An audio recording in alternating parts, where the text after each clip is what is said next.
আজি পহিলা বহাগ এই পহিলা বহাগৰ দিনটোত মই এই মুহূৰ্তত উপস্থিত আছোঁ বৰপেটা সত্ৰৰ কীৰ্তন ঘৰত আৰু বৰপেটা যি কীৰ্তন ঘৰ এই বৰপেটাৰ কীৰ্তন ঘৰক কেন্দ্ৰ কৰি বিশেষকৈ বৰপেটা সত্ৰক কেন্দ্ৰ কৰি সত্ৰ নগৰী বৰপেটাত পালিত হয় বহাগৰ বিহু বা বহাগৰ দমাহী আৰু এই মুহূৰ্তত মোৰ কেমেৰা পাৰ্চনে দেখুৱাব বৰপেটা সত্ৰৰ সামগ্ৰিক পৰিস্থিতি সত্ৰৰ ভক্তসকলে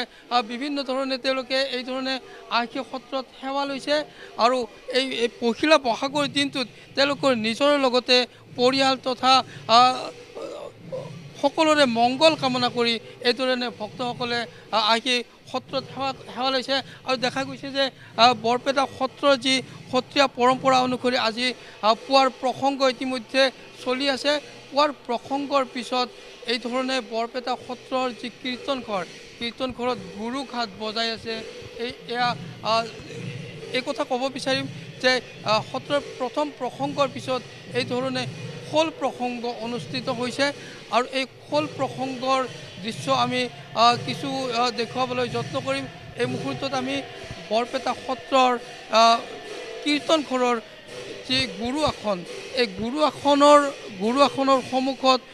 সত্ৰৰ ভক্ত বাপসকলে এই ধৰণে খোল প্ৰসংগত অংশ লৈছে আমি কিছু দৃশ্য দেখুৱাবলৈ বিচাৰিছোঁ